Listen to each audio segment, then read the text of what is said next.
force of one.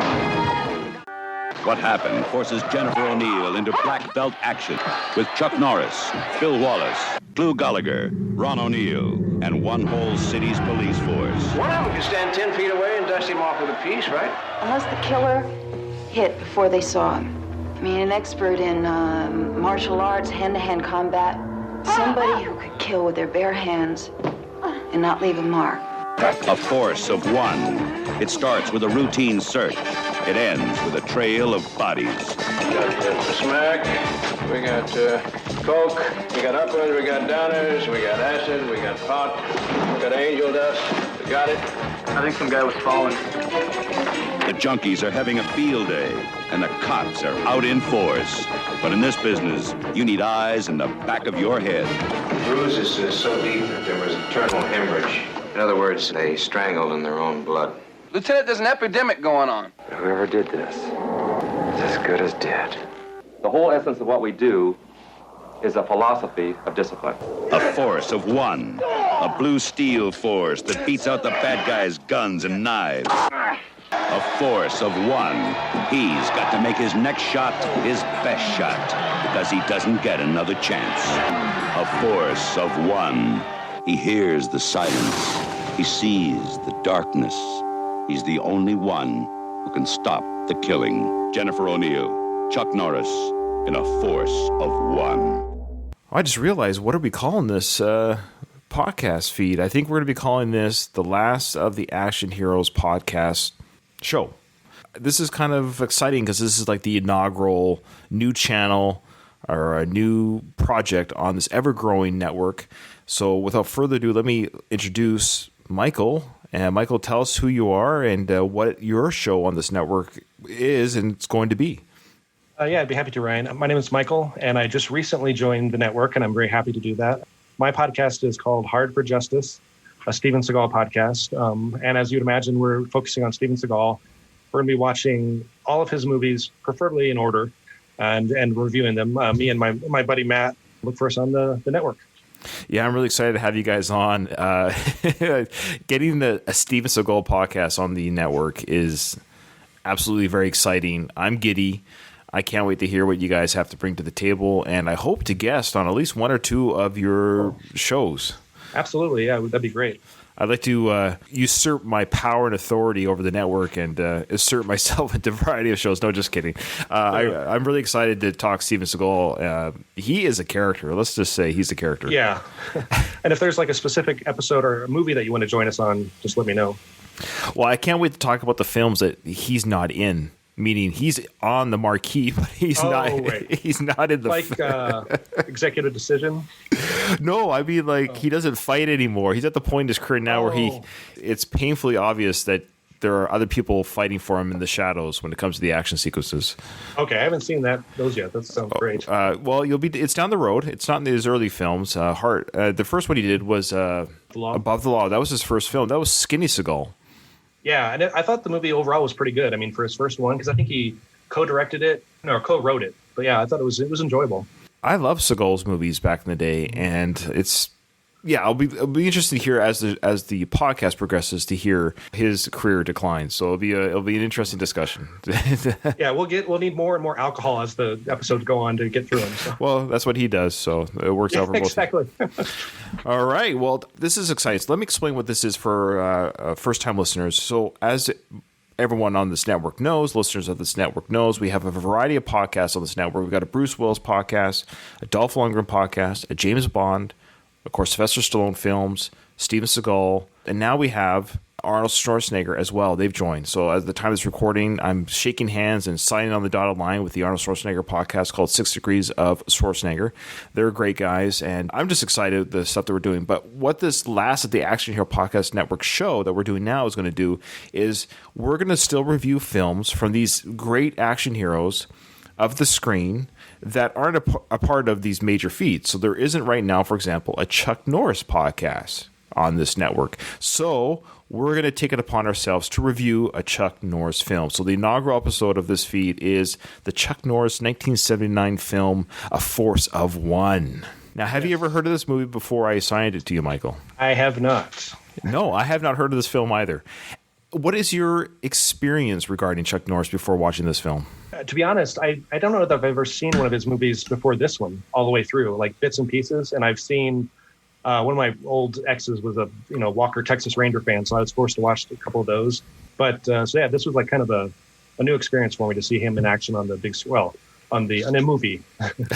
yeah, on the big screen in theory. In my living room, yeah. Well, sure. I'm kind of the same way. It's funny. How old are you, if you don't mind me asking, just to get a reference? 42. Okay, I'm 40. What am I? 45. So I think about it sometimes too. Yeah. So we both come from the background of the 80s, 90s action films. And we certainly, and I'm sure you did too, we certainly knew who Chuck Norris was as an individual, as a personality. Mm-hmm. But it's funny, when I looked at his movie database filmography, there's a couple things. One, I was surprised about how little film numbers he's done. He hasn't done very many films. It was like 19 acting credits. Oh, really? That's surprising. Yeah. Yeah. Now he's done a lot of, granted, 4 or 5 years of that was strictly a TV show, so he has 128 hours of film. There's a lot of footage of him as far as media goes, but as far as like acting roles go, it was like 19 acting roles. A Force of One was actually his third acting role, and he was 39 in this film. Oh, okay, wow. Now, we should make this clear. So there probably are people listening to this episode who saw A Force of One, a Chuck Norris film, and got excited, and they want to listen to a couple of guys talk about this film. Keep in mind, I am not a Wikipedia page. I am not a Chuck Norris expert, so my ignorance will show. So people that are listening, just be patient with my lack of knowledge of really the background of who Chuck is. Same for me. Okay. Because I was actually surprised how old he was already at this early stage of his acting career. Yeah. So I would assume he did some things, obviously quite a bit of stuff before he joined the movie industry, and I would like to read into that. So I'm recognizing that I don't know quite what he did before he was a film star. Wasn't he trained by like Bruce Lee? Is that right? I believe. Yeah, I think so. Boy, yeah, sounds right. Yeah. I wish there was some sort of machine that we could use that would tell us right. That. But so anyways, yeah, Chuck Norris is an interesting personality, and I think I know more about the jokes. We hear those jokes. Yeah. I have a feeling I know how that joke started. How's that? Well, this is my theory. Yeah, Chuck Norris's tears cure cancer, but it's too bad he never cries. Chuck Norris doesn't do push-ups; he just pushes the earth down. I would imagine he started those. That'd be great. No, I don't think he did. I actually have a theory how it happened. Guarantee it was a couple of college guys, having some drinks in a college dorm, and they were probably nerds, and they were like, "Who could beat up Superman or Hulk?" And they're like, "Well, it's Superman." And they're like, "Okay, who could beat up Wolverine or da da da?" And I guarantee somebody as a joke threw in Chuck Norris, like, "Who could beat up Chuck Norris?" And someone was like, "Nobody could beat up Chuck Norris." And like, "What are you talking about? Chuck Norris isn't that great." And I was like, "What do you mean? Chuck Norris is so powerful. He can." I guarantee you, it was like a drinking game that kind of caught fire. Kind of like the Bill Murray stories. Have you heard about those? That like he'll like show up at some random location and be at somebody's wedding, and then like he'll whisper at the end, "You'll never believe me," and like disappear into the darkness. So I don't know if those are true or not. Okay, so I didn't know this movie at all, and the reason why we chose this one, I will tell you now why I chose it. I was trying to find a movie of Chuck Norris's on my Canadian streaming services that I could watch for free. I wasn't really in the mood to pay for a Chuck Norris film, and I've never seen one either. I think I probably saw a bit of Missing in Action, what I always refer to as the Rambo ripoff. I don't know, and I never saw Walker Texas Ranger. I never saw Delta Force. Again, I just know who he was. So Netflix didn't have anything in Canada. They didn't have any Chuck Norris films. Prime Video, like the free videos with your Prime membership, they didn't have any Chuck Norris videos. And so I went to Tubi, and I put in Chuck Norris, and this is the only one they had. I said, okay, we're starting here. That's it, yeah. No, yeah, it's funny. I watched it on Tubi, and I found out they have it on my Amazon Prime as well. So. Oh, okay. Cool. There's the American advantage there. Yeah. Right. I'm not smart enough to figure out how to do a VPN to make my computer pretend it's in America. So. Oh, okay. I can show you that later. Oh, please do. Yeah, that'd be great. Wow, thank you. Okay. Yeah. So here we go. A Force of One is a 1979 American martial arts film starring Chuck Norris, Jennifer O'Neill, Ron O'Neill, Clu Gulager, and Bill Wallace. And the film was directed by Paul Aaron. Apparently, he was a Keanu Reeves' stepfather. It's true. He did like a shout out to his son there's a part where they're burning drugs, and he put on the drugs that says K. Reeves or something like that. Yeah. So it's kind of cool. That is kind of cool. Well, what a small world. So yeah, Keanu Reeves, he's in his 50s. This kind of makes sense. He's 10 years, at least 5 to 10 years older than me. So, yeah, he would have been 79. He would have been 9 to 12, 13 years old. Yeah, that's weird that Paul Aaron, the director of this film, was a stepfather at some point in Keanu Reeves' life. Enough so that Keanu Reeves apparently told his stepfather, I like karate, make me a karate film. So that's kind of... okay. Yeah, so this is kind of how Paul Aaron got this job of directing this film with Chuck Norris.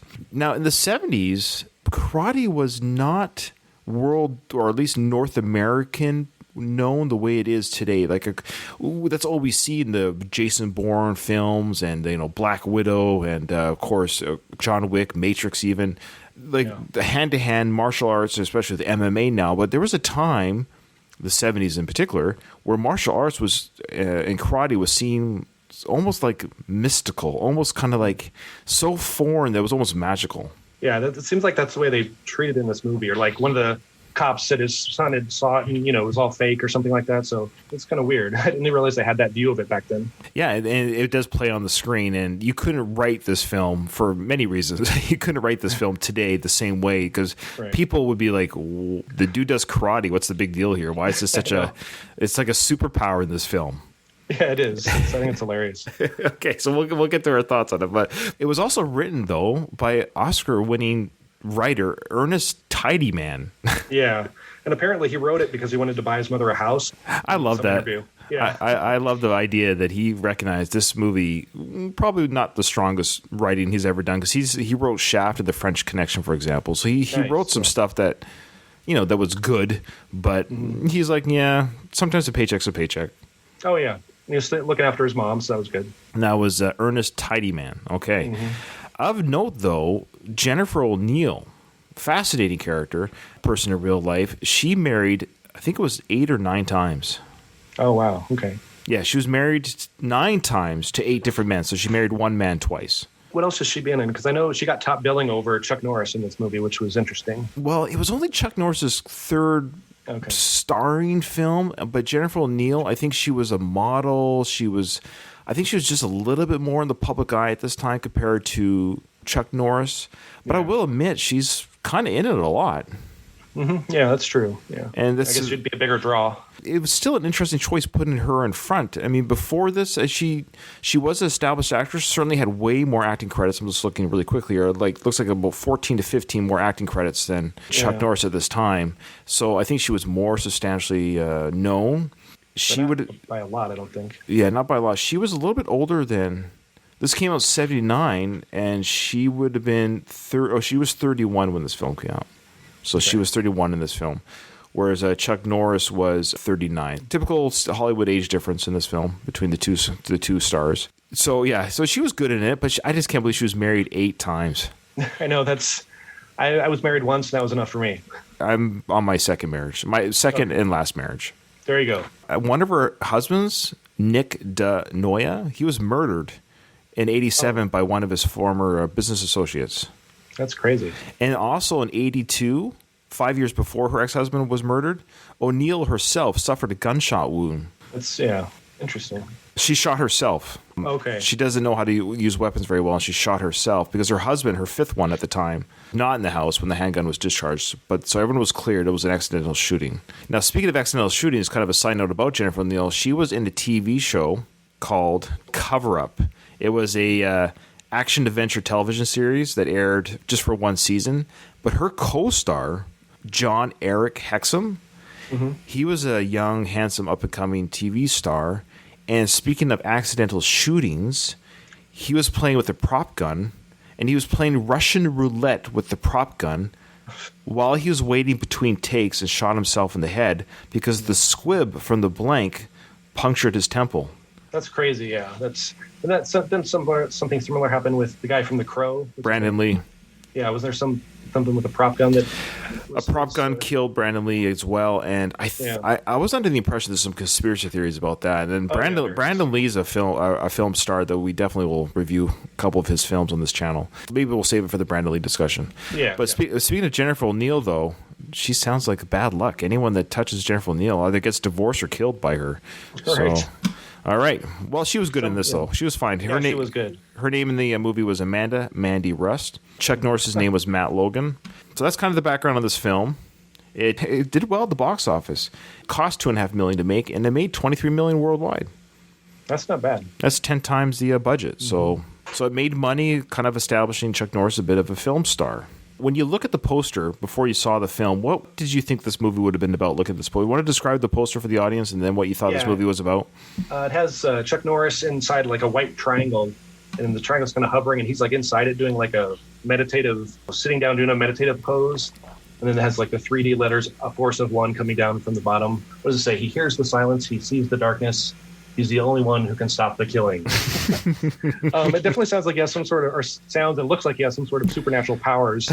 Maybe just his hair or his, muscles can, shoot lasers or something. I don't know. When I saw this movie poster, judging the book by its cover, not knowing anything about this film, I thought there'd be some sort of sci-fi, some sort of mystical... Or cults or something. Yeah. I thought there'd be, like, the poster was very intriguing to me. It didn't carry through to the film, but the poster itself was very intriguing. I love how he hears the silence. He sees the darkness. This guy sounds like a... Yeah, part cat or something. Well, there was one mention in the film where Amanda tells Matt Logan, again played by Chuck... Well, I think for the sake of argument, we'll just call him Chuck Norris throughout the film. Yeah. So... Amanda says to Chuck Norris, I thought you were trained how to see in the dark. She mentions that train, and I was like, I don't think he ever brought that up, at least not on camera. Yeah, I don't remember that. Yeah. I think we just assume that all people who know karate can see, have night vision. Of course. That's like the first lesson. Well, here's the basic plot, ladies and gentlemen. The basic plot is when a team of undercover narcotic officers are targeted by a serial killer, the police recruit karate champion Matt Logan to bring the murders to an end. Narcotics officer Amanda Mandy Russ, played by Jennifer Neal, discovers that a traitor within the police ranks is actually behind the killings. So let's set this up. The movie starts off with police stakeout. We got two cops here who are waiting in their car. One of them is a rookie. Doug was here, I would mention. Hey, Doug, you're a police officer. Doug's a police officer, and he's been one for 17, 18 years. And I would ask him, like, is it common to have a rookie as an undercover officer, especially a narcotics officer? Yeah, I don't know. I've watched lots of cop shows, and they don't usually do that, but yeah, it seems a little weird. So the two cops, they're at a location downtown. What's the name of this city, do you recall? No, it was in California. It is in California. San Medino or something like that. It's irrelevant, I think. Yeah. It's just outside of Los Angeles is what they, because they talked about later in the film, they were going to ask Los Angeles to help with their policing. Yeah. Well, before we get to what's happened in this opening sequence, it's a Christmas movie. I think we have a new running film for the favorite Christmas movie. Move aside, Die Hard. No. Don't even go there. The Die Hard is my favorite Christmas movie. I'll defend that. From now on, I'm going to say A Force of One is my new favorite Christmas movie. They made you know in every scene, where they're outside, you heard Christmas bells chiming in the street. The skateboarder that we're seeing here at the beginning of this film, he goes past a choir singing a brass instrument vocal choir singing Christmas songs. Every office and home has Christmas decorations. They made you know this was taking place at Christmas time. This is completely unrelated, Ryan. Is there an application or process that I fill out to leave the network? No, I'm just kidding. After your change or your favorite Christmas movie, I might have to do that. No, once you're in, my friend. Once you're in. Yeah, you can never leave. That's right. The sequence opens up with this skateboarder skating down the street, and the cops are like, okay, this is the guy that we find of interest. He's got money in his pocket, and they're going to follow him in their vehicle with his skateboard. Good luck, yeah. Well, they managed to do it. There's no indication that we're given as to an audience why this skateboarder is a person of interest, other than the fact that they saw a transaction, of course. Mm-hmm. Yeah, so they follow the skateboarder to a sporting goods store, and they go inside the sporting goods store, which I guess is closed, even though this is in the middle of the day, or did they do it later at night? I can't quite recall. I don't remember either. Because the way it's filmed and edited, it looks like they just literally get out of their vehicle. Right. But it doesn't make sense because the skateboarder guy went to this sporting goods store, but then how do they let themselves in? Yeah, that's an excellent question. Okay. This movie, shall we say, has a lot of plot holes. Right, yeah. What's your feeling on the film overall? Like, it was amazingly cheesy. I was 50-50 on it until the ending, the end fight, which we'll talk about later. That sold it for me. I was like, oh my God, that was amazing. Amazingly cheesy. I love the end fight. It was cheesy, crazy. It was cool. So. Yeah, this film, It's horrible, but not horrible. Granted, it is 1979. And to put it in the context of my Rocky listeners, this came out the same year the Rocky 2 came out. So quality films are allowed to be made back then. I love that. That is correct. The plot holes in this film are insane. Let me just, we're going to get to it when we get to it. But right now it's opening pretty standard. Two cops, they have a person of interest. They follow this person of interest to a sporting goods store. But I think we're led to believe that the store is now closed because they're walking through the store in the dark. He's got a flashlight. Yeah. And they're just randomly looking for clues in the store. If you were an undercover cop, what would you be looking for in the store right now? Well, I mean, especially if they went after the kid had already left after he dropped something off. I don't know what the hell I'd be looking for. Like maybe the package he might have dropped off or the money he got or something. I don't know. All they know is that he entered the store previously. Maybe they're looking for a discount on sneakers or something. I don't know. Well, the one guy goes on and on about a hat or a toque or something like that. Mm-hmm. He goes on about, baseball glove. He's like, oh, yeah, I got to buy this baseball glove. I can't believe this baseball glove is $55. He goes on and on and on about this baseball glove. The rookie. Yeah. So they're going through the store. Yeah, here he is here. All excited about this baseball glove. Let's just hear what they find here. Check out these gloves. Great deal. I remember wanting a first baseman's mitt for Christmas so bad one year. I promised my dad I'd mow the lawn every day if I get it. Ran downstairs Christmas morning. It wasn't under the tree. Figured he couldn't afford it. And when I went back to my room, there it was, lying in my bed. Boy, I loved that glove. I played great ball with it, too, until my younger brother left it out in the rain for 2 days. I went nuts. Geez, $55?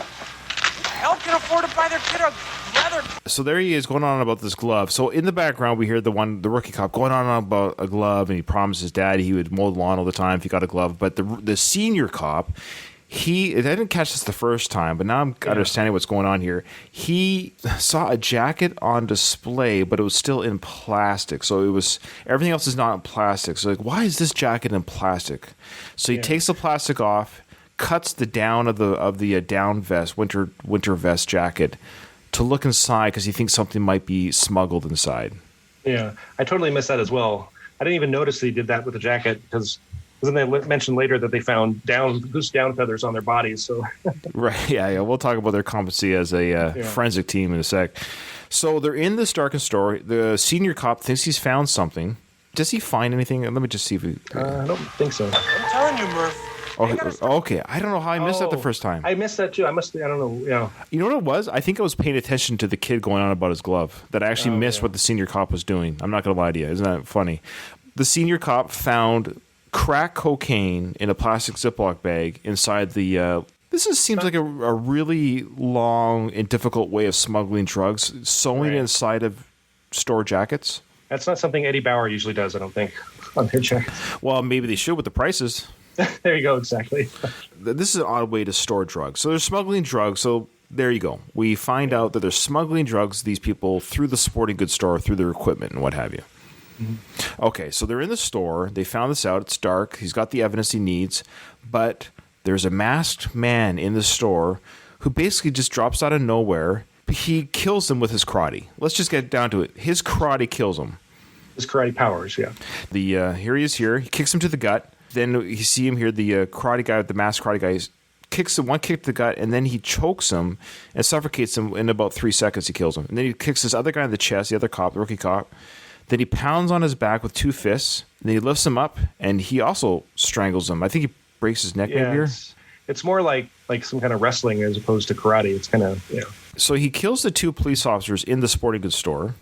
Very convenient that this guy was here. Is he just the bodyguard for the store, I guess? Or maybe he was following the cops or something. I don't know. Maybe. When you were describing the plot of the movie, the description mentioned, a serial killer. And I didn't really come off, when I watched that, I didn't think he was a serial killer. I think he was just trying to stop them from getting to the drugs and stuff. And wasn't that the impression. What is a serial killer?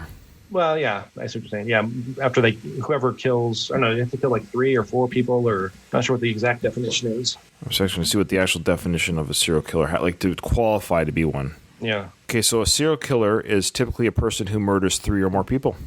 Okay. There you go. Usually in service of abnormal psychological gratification, with the murders taking place over more than a month. And including a significant period of time. So maybe not a very good description. Yeah.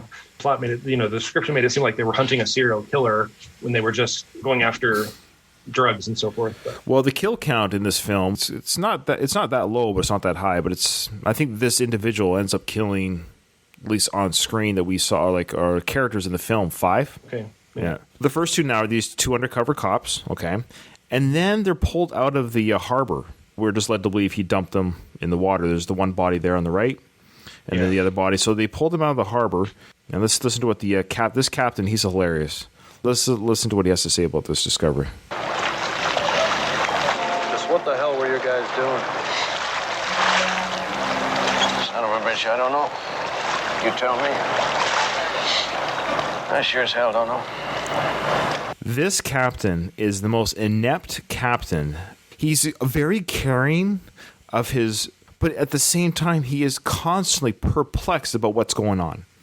Like, shouldn't you know what your people are doing, especially if they have guns and so forth? He says that for every incident. Every time his cops are on a stakeout, a mission, a job, his response to every query is, I don't know. Sounds like a 10-year-old or something. Yeah. I don't know. I don't know. So this cop who's helping pull, like this other authority figure is like, what were you guys doing? The dialogue in this film doesn't make a lot of sense. The port authority or the cop who's pulling the bodies out of this harbor is saying to the police captain, what were your boys doing? Well, okay, they're dead and they're in the water. I guess the question could have been, hey, do you know what was their mission? Where were they posted to? Because that might be a good idea to start figuring out who might have. Because right now, the captain's saying to this other guy, I actually have no idea why my 2 guys are dead in the water. I have no idea where they've been the last 12 hours. That to me is a complete lack of knowing your people as a boss.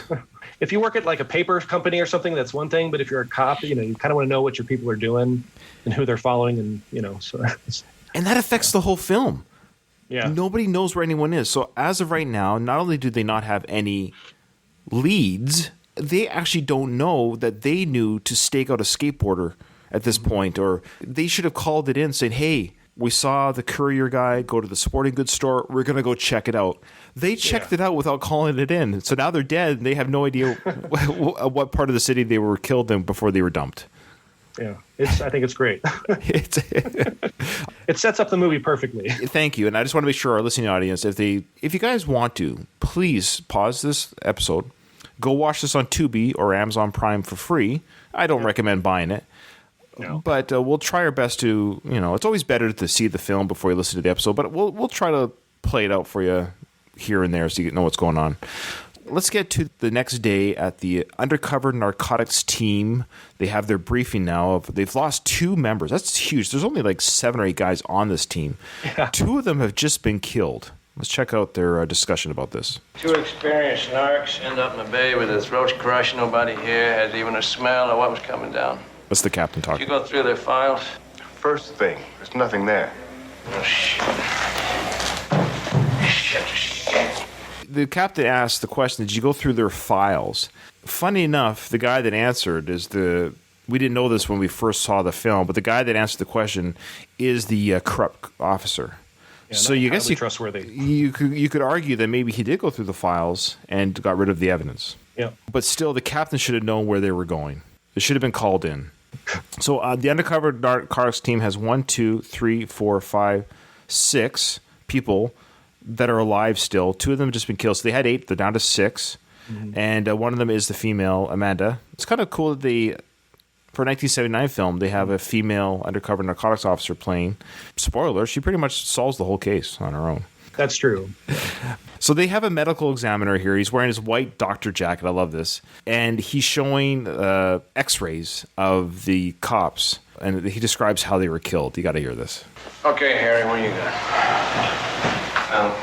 Bruises is so deep that there was internal hemorrhage. And major tracheal injuries, obliterating the air passage. In other words, something smashed their windpipes, and they strangled in their own blood. Something smashed their windpipes, and they strangled in their own blood. You saw the kicks that were given to those individuals. Right. They didn't look hard enough to cause blood to pour out of their lungs and into their throats when he strangled them. Did you? No, but I mean, when you add the factor in the magic of karate, then anything is possible. So No kidding. And I love how it's these two slides are shown to them, like their larynxes or whatever were obliterated, powders of dust. Unlike these X-rays are going to help them solve, the case out there when they're in the street. And it's not, doesn't seem very helpful. 2 dead cops. What the hell happened? I love that. Lieutenant, we all want to know just as bad as you do. Yeah, you think? I love that. Like, he just yells at his guys, 2 dead cops. What the hell happened? And the guy's like, we want to know too. Like, he didn't really I didn't feel the emotion from him when he said 2 dead cops, personally. My favorite character in this film is the captain. Oh, yeah. He's so funny to watch. I just recommend, I can't recommend highly enough. Every scene he's in, the way he acts is just bewildering. But I love it. Sam, the only thing I'm thinking is that maybe they ran across something and they didn't have time to check in. Now, that happens all the time. It should never happen. You know that. So they do mention here that they should have checked in. I think they just disregarded that because, they obviously had time. It's not like they were, rescuing a baby from a burning building or something like that. It was daytime when they saw the skateboarder go into the shop, and then they waited till night. So they definitely had time. So it's weird that they didn't check in. Look at the beating they took, man. It's like something you get from a loan shark for not keeping up with your payments. What's this? A pusher or a dealer, he's going to shoot you or cut you. He's not going to hang around to see if he can beat you to this. That's right. No, come on, that's a lot of crap. 2 experienced men just stand and let a loan shark beat him to death. Come on, they never even fired a shot. I didn't say they stood around. Can't buy it, Fig. If they were involved in anything financial, one of you guys would have fished it out by now. What about Murphy's wife? You get anything there? It's the goddamnest thing I've ever seen. I've never seen anything like this. It's like they ran into something from outer space. There we go. That's the part I want to play. So the captain is, he's bewildered by the injuries that they sustained. These are 2 experienced officers. No, they're not. One of them's a rookie. So they're already forgetting that one of them's a rookie. But they're 2 experienced cops. He goes, I've never seen anything like this. It's like they ran into something from outer space. So they're already setting up the scenario. This killer is just superhuman. She makes the jump to the karate guy isn't it like a weird jump for her to make, automatically go to karate? Doc, you find anything unnatural in their bodies? Well, the only thing we found in their bodies was a trace of goose down. And the cop wasn't being facetious. He's like, did you find anything unusual? Yeah. Almost just should have said, did you find anything otherworldly on their bodies, like some predator or alien blood dripped on their clothes? And he's like, no, we just found goose down. That should have been kind of a clue, maybe, but they all pish-posh it. Like, okay. It must be the goose down that gets her to the karate. Yeah, well, let's see what she says. Say what? Goose down. What was the weapon, Harry? No idea. Okay, so the question is, what was the weapon? What was the weapon used? We've already established that, you Nimrod. There was nothing fired, no stab wounds. The weapon was the hands. Or feet, yeah. Or feet. This medical examiner, the fact that he can't figure out that it was human strength that crushed the body, it's blunt force trauma. Why is that so hard to figure out? What does that mean? It means weapon unknown, Sam. It's as simple as that. So you're saying they got stomped in a barroom brawl or something, Doc? Yeah. They got the wounds healed up real fast. And then all the Saturday night drunks hauled them out and dumped them in the bay. God damn it. So what they're basically getting at is they're so blown away by the fact that somebody had the ability to kill them with their bare hands. Because he's saying here, yeah, their wounds healed overnight because there's no external injuries. There's no cut skin. Everything was inside the body. It surprises me that there wasn't that much knowledge of karate back then, because now it's like you see it everywhere, TV, commercials. So, I don't know, it's just funny that they didn't think that somebody could do that with their bare hands. I mean, even I think, you'd have training to do that in the Army or something like that. Maybe not karate, but hand-to-hand combat at least, I would think. So I think they'd be aware of that. The time when this film was made, that karate was still this mystical, magical thing. Yeah. Yeah. Now, just for the record, just so you know, I'm not playing the whole movie this way, but this just establishes the ineptness of the police force and how they're viewing this incredible murder, of their cops, how they're viewing in this world that would just not, this would never be written today. I just wanted to show the audience, too, the kind of movie we're dealing with. God damn it. Murphy and Johnson, they were handy guys. I mean, they ran into a professional fighter, they could stand, one of them could stand 10 feet away and dust him off with a piece, right? I can do that. Unless the killer hit before they saw him. I mean, an expert in martial arts, hand-to-hand combat. Somebody who could kill with their bare hands and not leave a mark, huh?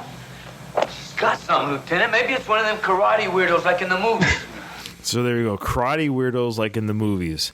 That's exactly who killed these two guys. Is a karate expert.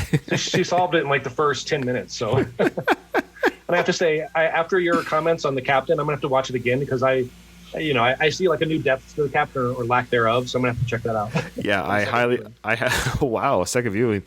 Yeah, that was Amanda jumping in there, and of all these numbskull cops, she actually hits the nail exactly on the head. But I love how a karate expert is so good at doing their job that when they hit you, they don't leave a mark. They have the ability to kill you literally from the inside out. There's no injury on the outside part of the body. It's all when you get hit, it's like being hit from the inside to outwards. They just use their mind powers is what they do. It's amazing. Okay, so the next scene we have now a shirtless, of course, Chuck Norris. Mm-hmm. Incredible. Well, number one, what a great shape for a 39-year-old, eh? Yeah, he looks younger than 39. I was surprised. Yeah, he looks pretty good. In all honesty, he's 81 now. Yeah. So this makes sense that he's 39 here. But he looks good. He looks sharp. So what we're seeing here, ladies and gentlemen, is we're actually seeing a kickboxing match. This is well before the UFC, of course. There's slow motion here, and there's in the ring shots, outside the ring shots. And all joking aside, the filming of the fight sequences in this film were actually, I like them. They're going close, they're going out. Because Chuck Norris is obviously a very accomplished fighter in real life, he has many belts and many black belt, like in different disciplines. He and his brother, they choreographed all the fight sequences in this film. His brother Aaron Norris is a stunt coordinator and fighter as well. All the fight sequences are, of course, like a dance move. They're coordinated. They do light contact hit each other, which makes it more effective when they do hit. So you see a lot of these shots and block shots. There's some good impact that they're doing. And you can tell that whoever Chuck Norris is fighting in the film is also like a fighter as well. Yeah. I didn't notice that. Yeah, it does make it a lot more realistic. Although the attack on the cops in the department store, I thought that was it wasn't as well choreographed as like the boxing or the kickboxing match. Right. Yeah. The sequences right now is that we're just seeing this karate expert fighting, and at the time of the events in this film, there's a karate tournament, a kickboxing karate tournament, whatever you want to call it, mixed martial art tournament, so they can box and they can kick in this tournament. It's happening right now during the events of this killing. Simultaneously, this tournament sort of seems to be, I don't know if it's quite a tournament per se, but it's like they mentioned that all the best fighters in the world are here right now. That was kind of mentioned later on in the film. Matt Logan, though, is the reigning champion. Chuck Norris's Matt Logan is the reigning champion. And this fight sequence goes on for quite a while. Yeah. Which isn't bad. No, it's really good. It's impressive. And then it cuts to, so after we see Chuck Norris, he wins his fight. We see him now that he runs his own private dojo, where he's working with kids, and he gets to be a little bit silly. He's wrestling a little girl. The kids are all cheering it on. Yeah, you can take him on. And you can see that this Matt Logan character, he might be brutal in the ring, and he'll destroy his opponents. But working with the kids, teaching at this dojo, he's gentle and he has fun. He lets the little girl take him down and beat him up, and all the kids laugh and cheer. Yeah. When I saw the movie, they talked about like the evil karate guy that they're trying to hunt down, and then Chuck was talking about his stepson. I immediately thought, it's got to be his stepson that is the evil karate guy. I thought that would have been a nice twist. Ooh, oh, yeah, look at that. So the two cops, now, okay, help me out here. Mm-hmm. We saw them, we went over the meeting very well about her theory that it's a karate expert. So she says it's a karate expert. Their first step is to go to this dojo and talk to Matt Logan, who in the area at the same time just so happens to be, I guess, the reigning karate champion in the local area. So that's convenient for them. So they're going to him as a point of contact, but not just as a point of contact. They want to hire him to help track down the killer. Yeah, it seems a little unusual. I mean, because what if he was the killer? It's kind of exactly. The police, they're on board with the idea that it's a karate expert who killed the two cops. Yeah. That's all they're going on. They're going on the fact that, it is somebody who knows karate and knows it so well that he can destroy people's internal organs without leaving a mark. Exactly. Okay.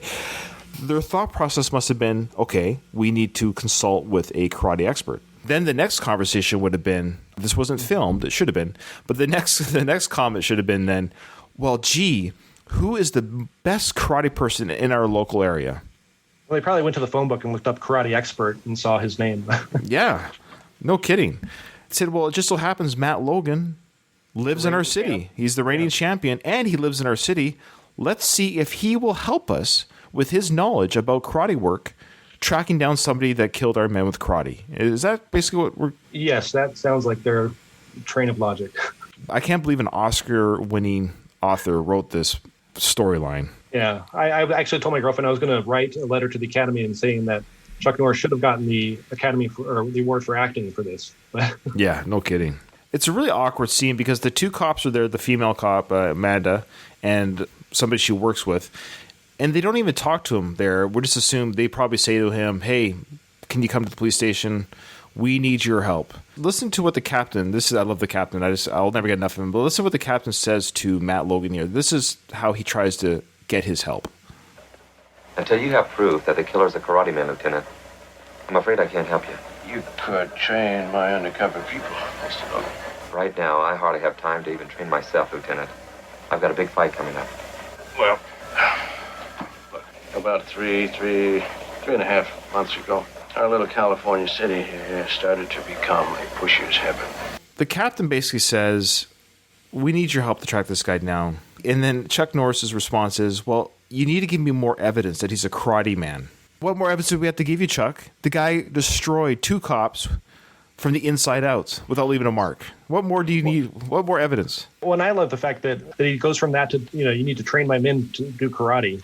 It's like if they are going after like a karate expert, I don't think they're going to have, after 2 weeks of training or whatever, they're going to be able to go up against this guy. Exactly. That's the alternative. So the cop's like, well, if you need, he's okay. So the karate expert, Matt Logan, he just told the cop, apparently he needs more evidence that I can't help you track down a karate man unless I have more evidence that you believe it's truly a karate man doing this. I can't with this plot. Okay. So that's his reasoning. And then the cop says, well, okay, fine. I don't have more evidence to give you, but could you at least train my undercover narcotics team how to fight like you? His thinking is if they know how to fight like a karate person, they can now track down that person. I could see the movie doing that. That's a big stretch for the movie. But isn't that the argument? Isn't that? Yeah. Well, no, yeah. Maybe it's like the Highlander, where you can like sense other karate people around you. There can be only one type of thing. That's right. If they know some sort of hand-to-hand combat.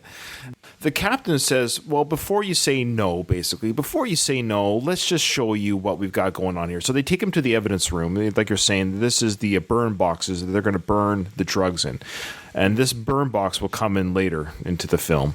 But they have a bunch of boxes that they label and do inventory on. And, of course, they will then burn the evidence. Yeah, after the trial's over, they burn the drugs that aren't used anymore. And the captain's saying, oh, this stuff is full of, angel dust. I love they called it angel dust back then. Angel dust and cocaine and smack and heroin. He's trying to sell the idea that not only are 2 of my cops killed trying to fight this drug war, but, this is also hurting the innocence of the world in our local California city here.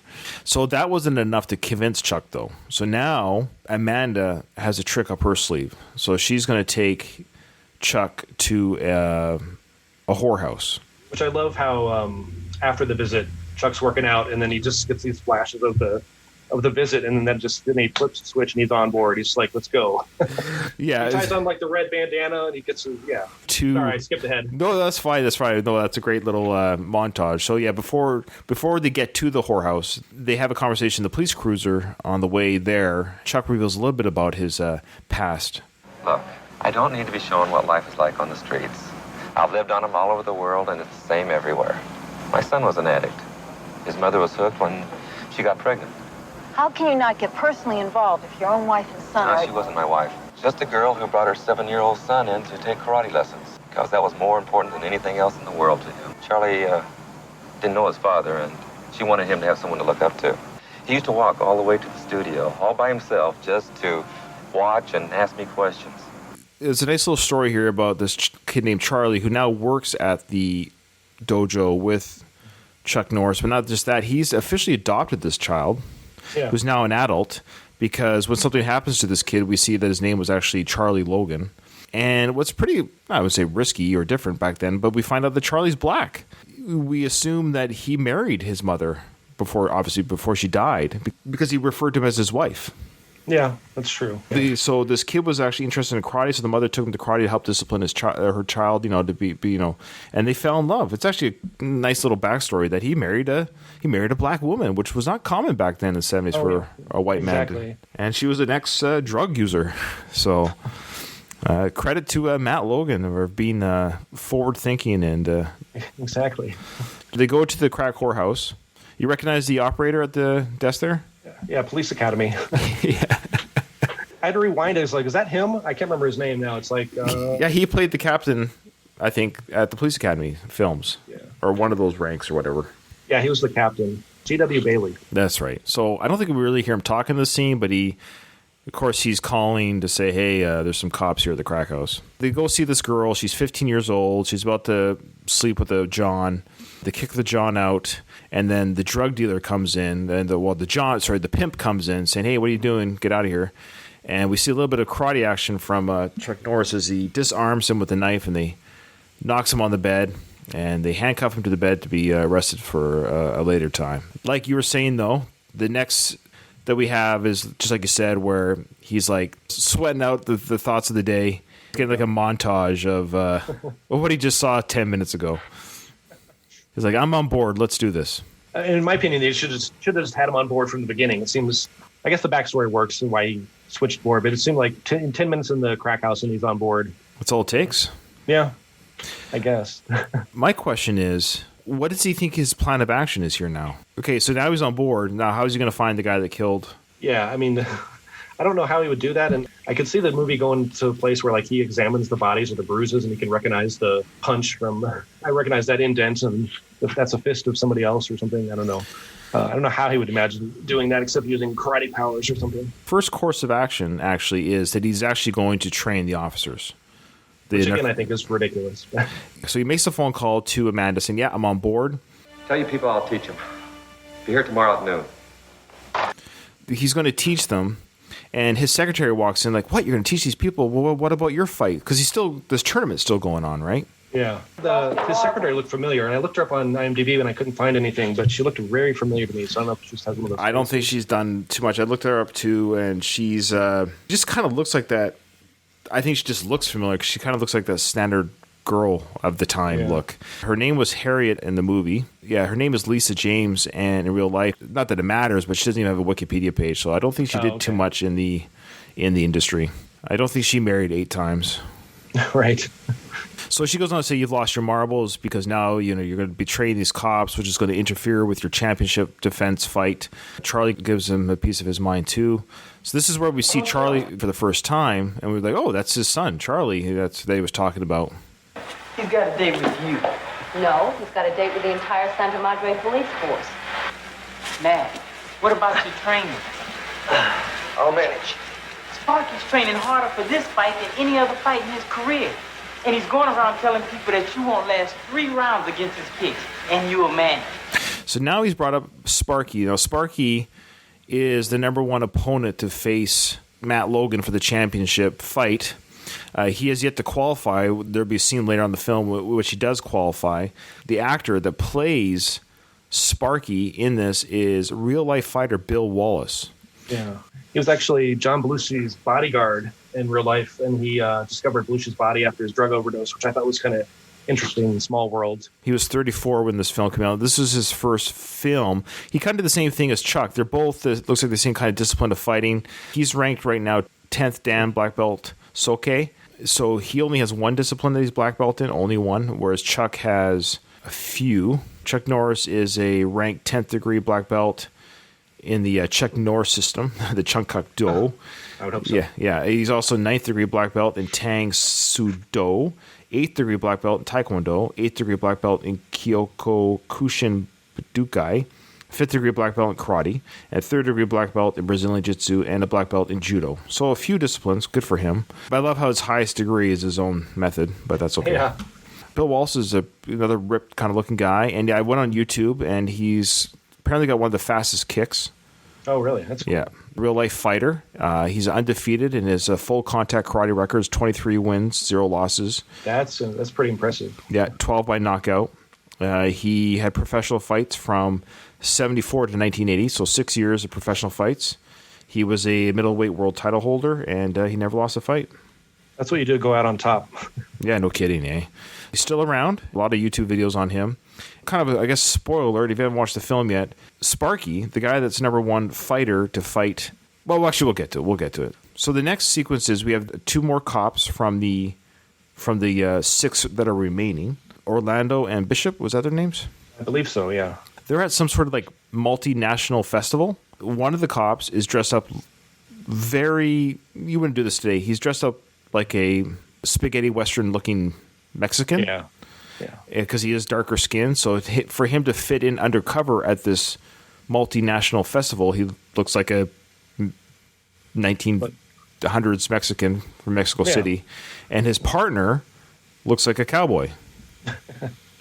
So they're at this festival. They're here because somehow they got intel about the same skateboarder.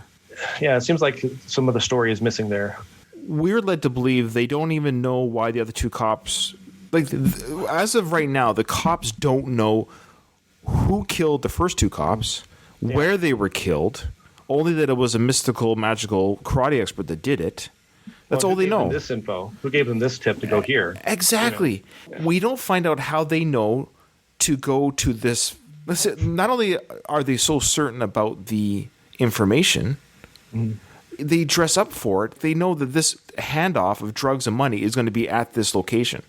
Yeah. Well, it's easy to write a story when you don't worry about the details. You can just kind of glaze over them. I guess that makes sense.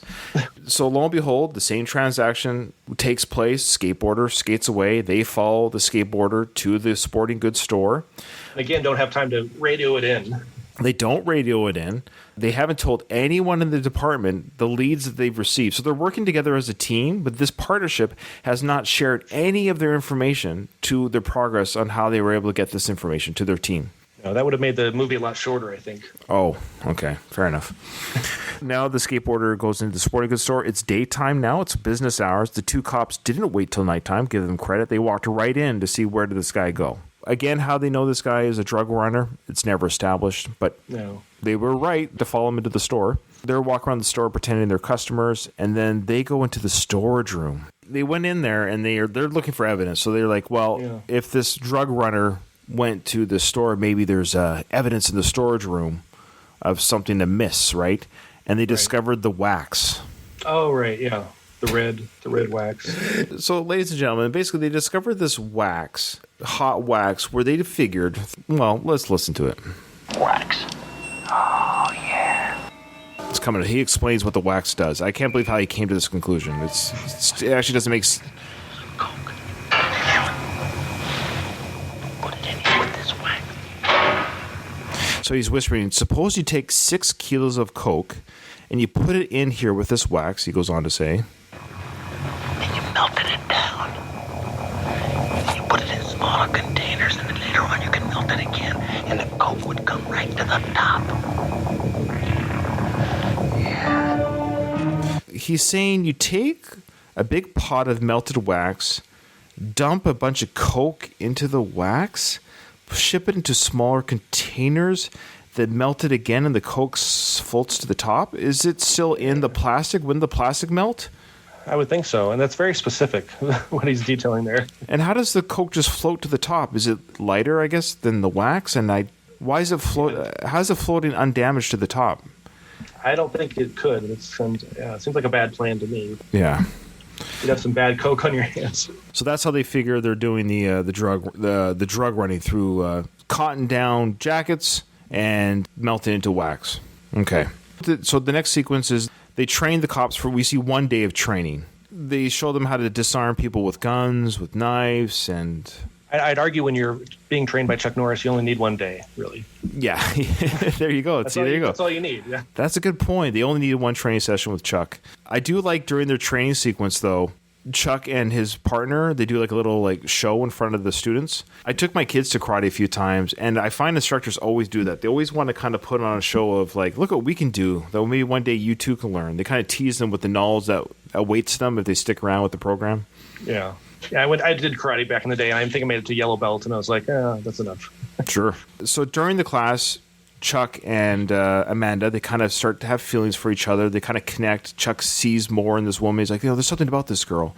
And so he basically kidnaps her after work to take her on a date. Yeah. I didn't think he kidnapped her. I mean, like...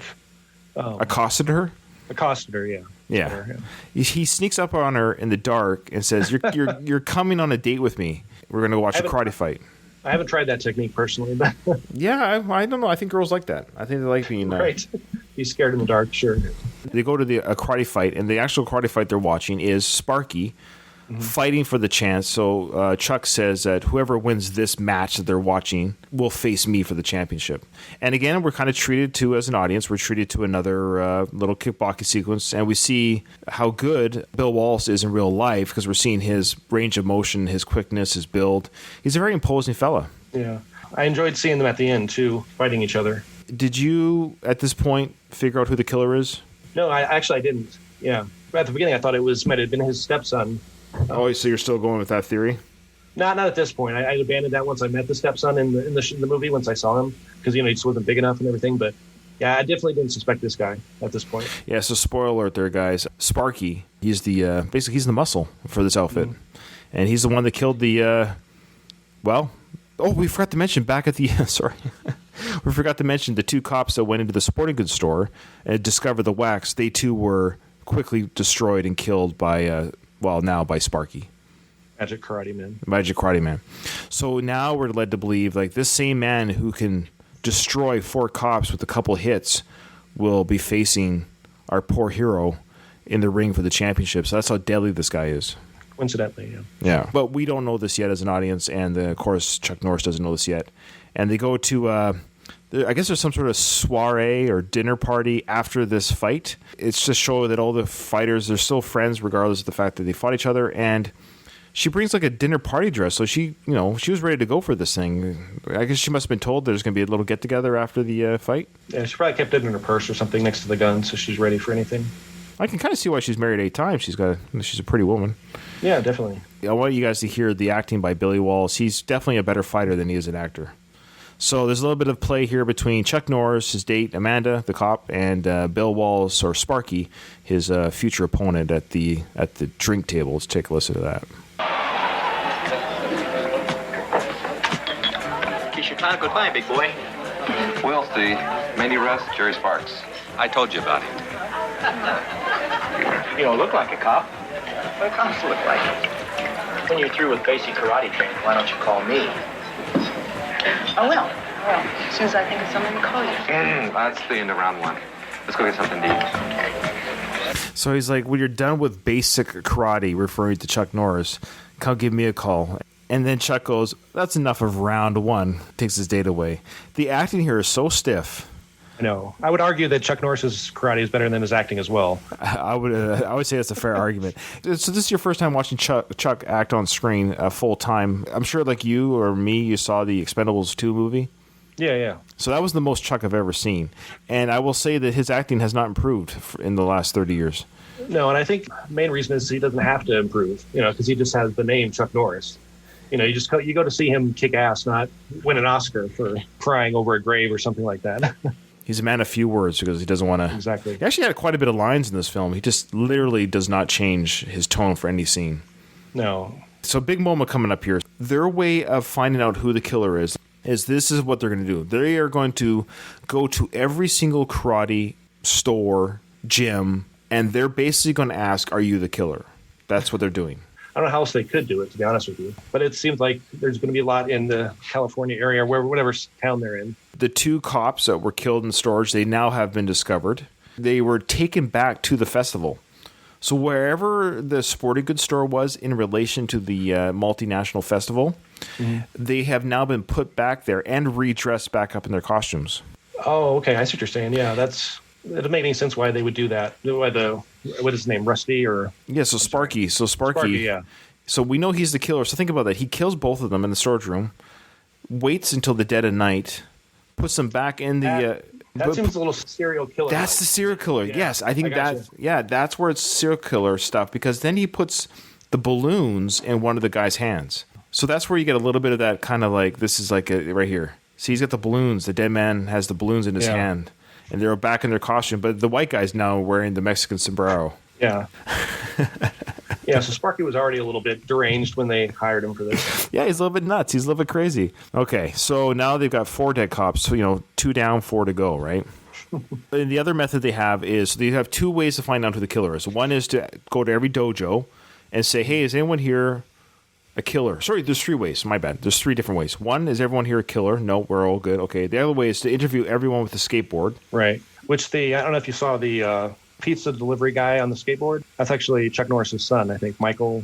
Oh, Michael Norris. Yeah. That's who it was. Okay. That's awesome. Yeah, so Amanda, we see a little scene where he interviews. She asks questions to another skateboard. Hey, any other skateboarders around here that look suspicious? And then the third way is Chuck now is going to go talk to a former special operations. So we're led to believe that Chuck's character fought in the war. And of course, he's military trained. So he's going to go talk to a friend, I guess, who also happens to live in the city, very conveniently. Yeah. I love how everyone's just locally in the area. So he's going to go talk to his friend, and let's just listen to this conversation, because I just think it's hilarious how they're trying to figure out. Remember, at this point, there's no leads. We don't have any leads. All we know is that it's a magical karate guy. They have the goose down and the wax. And they have goose down and wax, right? That's it. And they actually made a comment that this wax is common in sporting goods stores. Yeah. And the captain's response to this was, there's over 2,000 stores. We're not going to bother searching those. That was his response. It's so inept. It is comical. Yeah. Yeah, it's like, don't bother, Captain. We're fine. It's like, well, that's a pretty good lead. We've got, sporting good equipment stores. Don't you think we should shake these down? Yeah. So here's the scene where Chuck Norris talks to an old special forces person trying to figure out who might have done this. Of the group in the special forces, can you think of anyone that might have gone bad? How bad?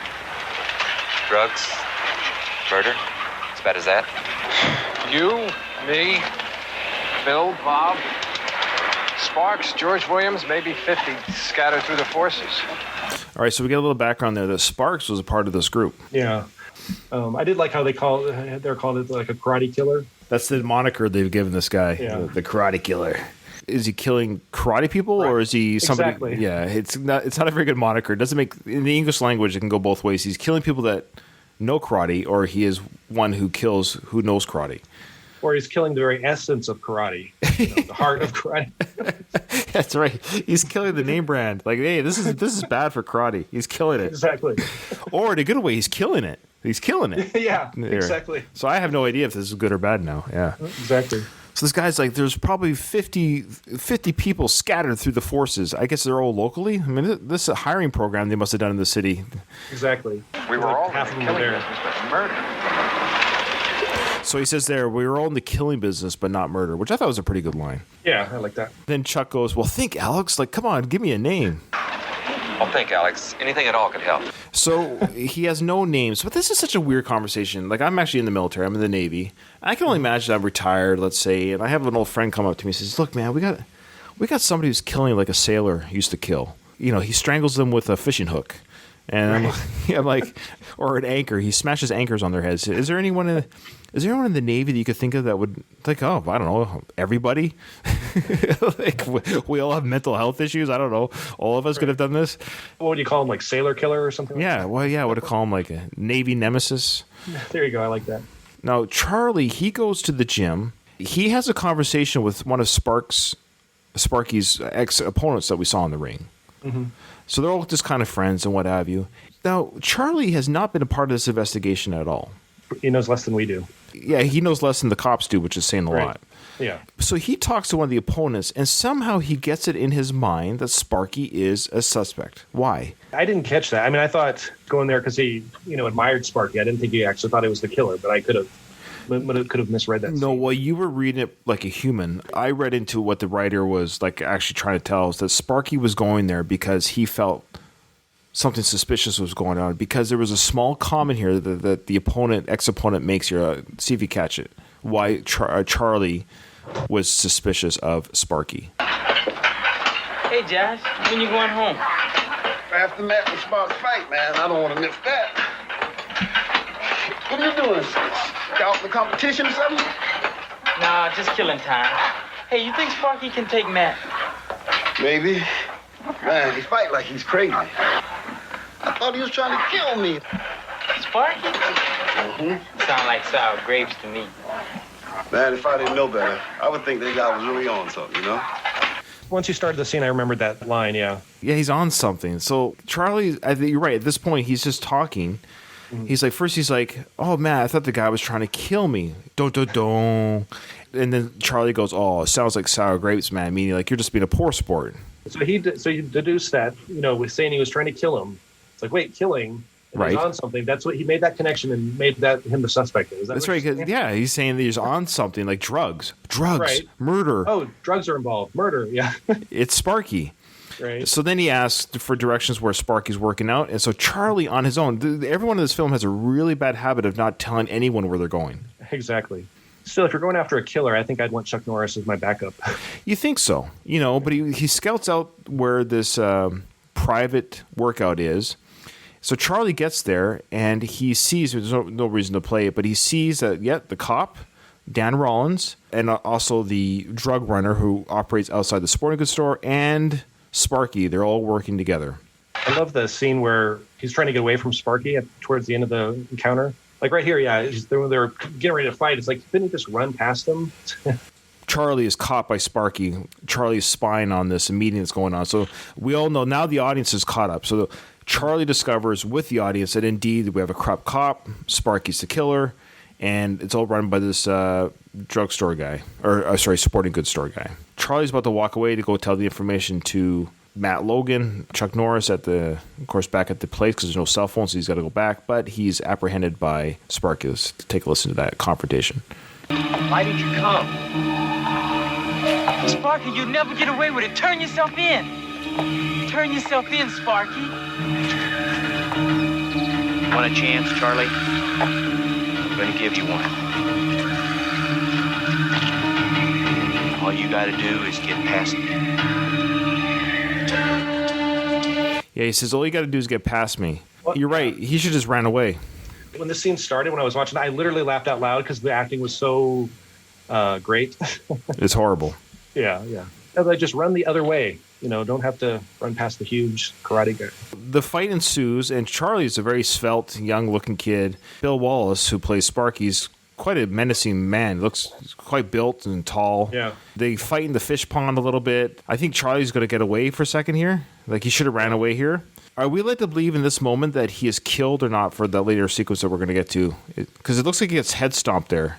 Oh, okay. It's all off camera. We don't see Charlie on camera, but he just had his head smashed in with his foot by Sparky. Are we led to believe his neck and he's dead and broken here, I think? Yeah, I didn't catch that. Because, the next scene he's in the morgue. Exactly. Let's skip to the morgue where Chuck Norris discovers the body. Oh, you'd think he would have some more emotional depth if your stepson or basically your son had been murdered, but his reaction is not very emotional, I don't think. Because Chuck's a man of few words, man. That's true. He doesn't cry. His tears cure cancer, but Chuck doesn't cry.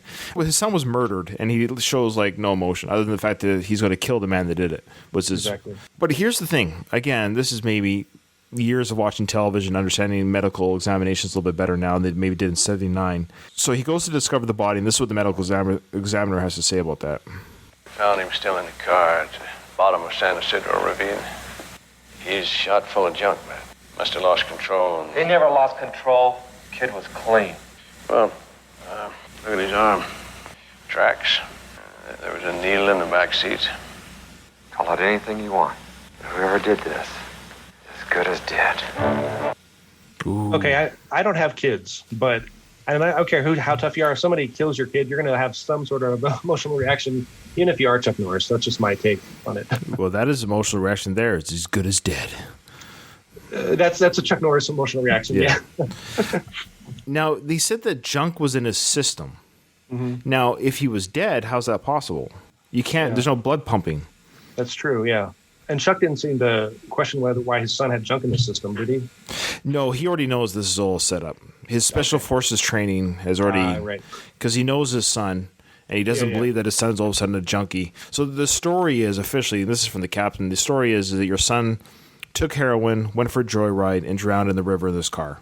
The only thing I can think of is that Charlie wasn't dead on the lawn or by the riverbank there, that he was alive enough to have blood flowing, and they did inject him with heroin and then put his car over the edge. That I can see. Yeah, it's like they cut out some crucial scenes or something. You would at least film that happening so that we can see it happening. But yeah, now Chuck is packing his stuff, packing his kid's stuff. We see the next scene though. Chuck takes off the wall in his office a picture of him and his son together. What I love in films is the picture is of them of the age they are now in the film. It's the same age that the actors are in the film because they don't have anything taken before they agreed to do the film. So I always love it when that is the case. You're like, we just took this photo last week of us together, and he happens to die a week later. I love it later on, like in the later 80s and stuff. They use like bad Photoshop, and you can just tell that it's somebody's head pasted onto somebody else's body or something. But nowadays with the great CGI, they can do it easily now. But it's just fun, these old movies when that happens. They still don't have any leads. Yeah, unless they just discover them off camera, they don't have any. The first big break they have is they're looking at photos from the crime scene. The guy doing the photo says under their fingernails there's wax. Oh, we talked about this. So they discovered there was sporting wax under the fingernails of the dead cop 3 and 4, and that's when they discovered that there was like over 2,000 sporting goods stores. And okay, so that was talked about. Okay, so they still don't have any leads, but then they track down another skateboarder who happens to know about. Now, what was it that he knew again? I'm trying to remember how they tracked him down. Did they show that, or did he just appear? I swear I watched this, but I don't know how they tracked him down. They actually solved the crimes at the very beginning. Again, 10 minutes of the film, Amanda already solved at least the person that was doing it was a karate expert. Exactly. And then the other 4 dead cops were able to discover where the drugs were coming out of, but they were killed before they could tell anybody. Yeah. So you have a combination of very adept cops at figuring out the case, not telling the not adept cops what they found out. So it's a very frustrating journey to crack this case. Yeah. Do you remember how they tracked this guy down? Well, I don't remember how they tracked down the skateboarder, but let's just say they tracked him down because they're good police. And this skateboarder gave up the location of finally, he says, I do know of a skateboarder dude who delivers stuff to the sporting goods store. So they were able to discover something. Let's actually hear what they have to say here. Couple of regulars. They love young ones like this. You can't do that to me. Yes, I can. I got rights. I'll get the FBI. I'm underage. That's enough, Ernie. The kid on the skateboard used you for a drug. You've been dealing again, haven't you? Haven't you, Ernie? How many times I gotta tell you?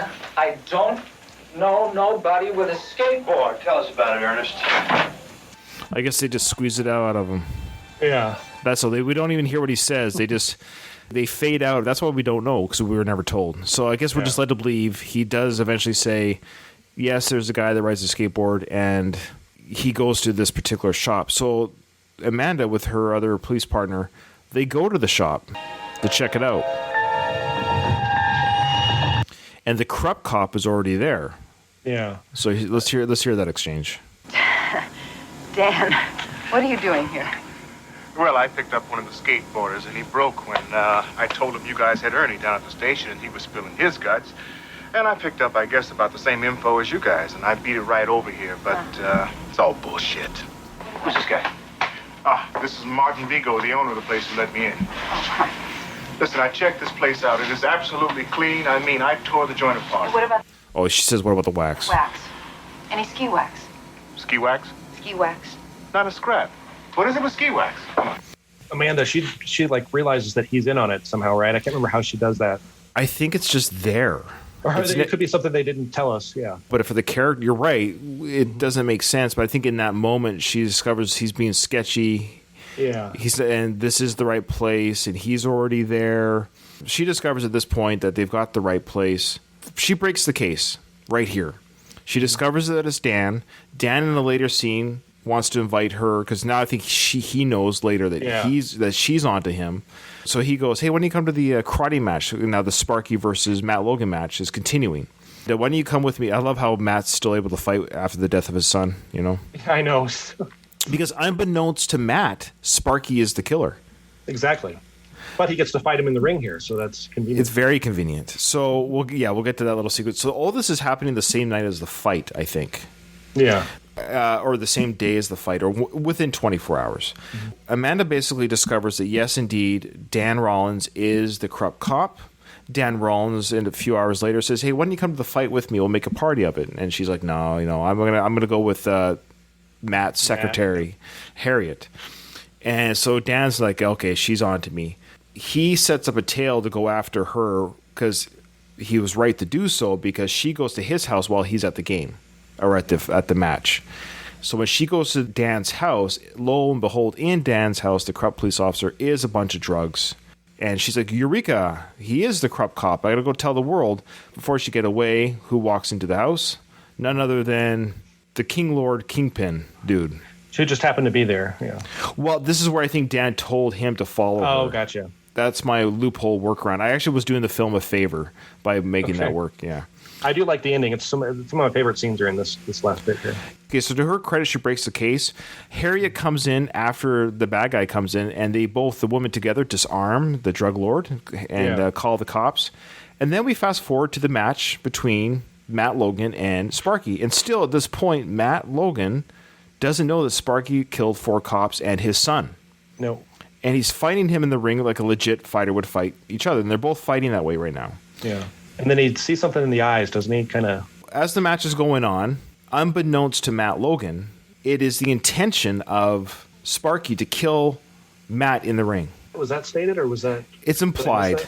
Okay.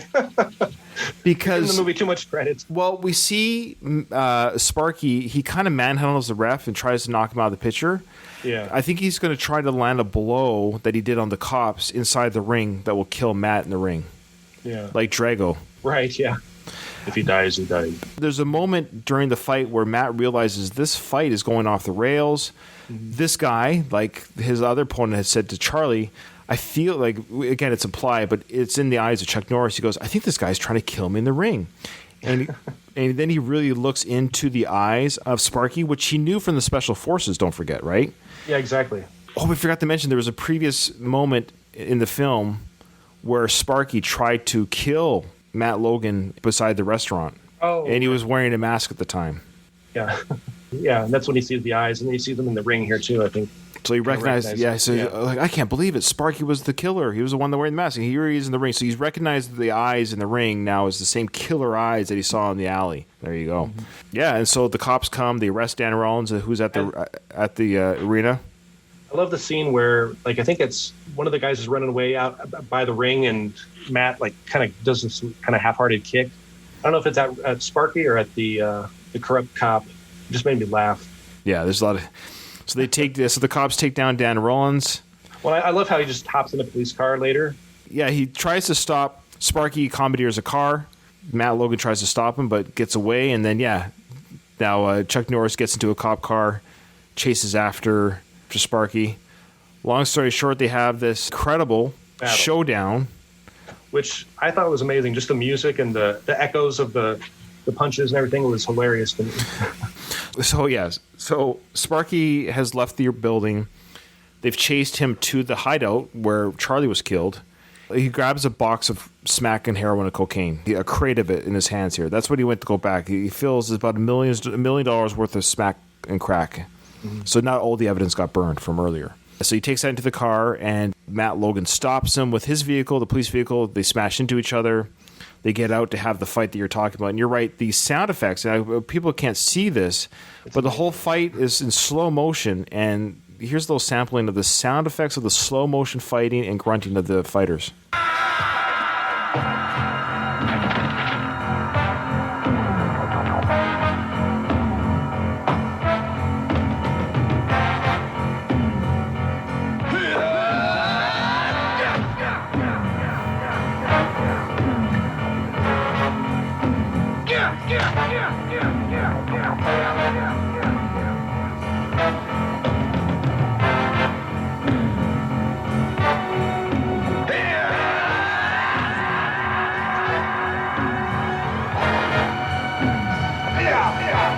All right. Yeah, it's pretty silly.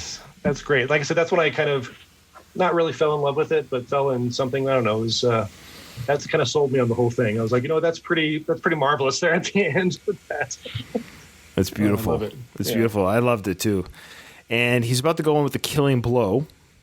And he stops because Amanda comes in. Don't do it. Don't kill him. Don't lose everything and kill him with revenge in mind. But of course, ... So he turns his back on the supposedly knocked out Sparky. Sparky then picks up the crack cocaine case of stuff. I guess it weighs maybe 15, 20 pounds. Yeah. He's about to smash it over the head of Logan. Matt turns around and karate chops it in half. Yeah. And you see this dust of smack and crack cocaine go into the air. That does not look like $1 million worth of cocaine. No, either way, Matt and Amanda are having a party later. So. Yeah, that's right. They're covered. They breathe in a lot of cocaine. They're set. And so what I love here is he smashes that out of the way. He then grabs Sparky, turns him around, and breaks his neck in half. Yeah. Which I thought was still a pretty cringe moment. Like I have a hard time watching people's necks break. Oh, yeah. I'm kind of weird that way. No, I think that's normal. Okay. It's a pretty good little effect. I know this is actually pretty smart to do this in slow motion because it's safe for both actors. Yeah, yeah. He puts him over his neck, and he just brings him down, and you hear the sound effect. Yeah. It's done pretty effectively, where he breaks his neck backwards, and the MPAA rating didn't like the real bone crack, so let's listen to what was used instead. Huh. They had to do a different sound effect. They weren't allowed to do a neck break sound, so let's listen to it.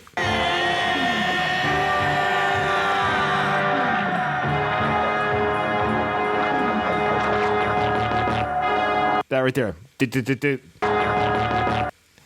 Okay, that was weird. What the hell was that?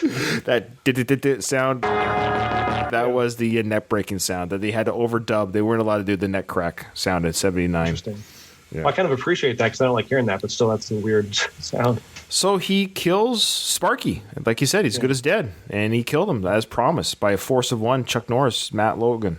You know, I love at the end when he and Amanda are just kind of standing there hugging, and her gun is in her hand, just kind of like loosely dangling there. I thought it was kind of funny. Yeah, the movie ends with them holding each other with a dead man behind them, and they actually start kissing as the credits roll. They just passionately, it's like, oh, we've been through so much together. And she's holding the gun just by the grip with her finger and pinky, like behind his back very casually. And they just like slowly caress each other as the credits roll. And that's the end of a force of one. Go. Michael Norris, pizza skateboarder. There you go. Yeah, good job. Yeah. Final thoughts on Force of One? I think it was a good intro to Chuck Norris for me because it had some good fight scenes, not too many good Chuck Norris acting scenes. So I think that set me up for future movies of his. Yeah, I agree. You know, it's funny. I went into this it was silly, but it was not boring. I had fun watching it. It was kind of fun to watch the events of 1979, the kind of films made back then. It made me kind of excited to look at more Chuck Norris films. He's absolutely a terrible actor. It's hard to stop watching. I can't explain it. Yeah, actually, my girlfriend came in like halfway through and she watched the rest of it. I was surprised. I was like, "Do you want to watch this bad movie with me?" And she's like, "Yeah, sure."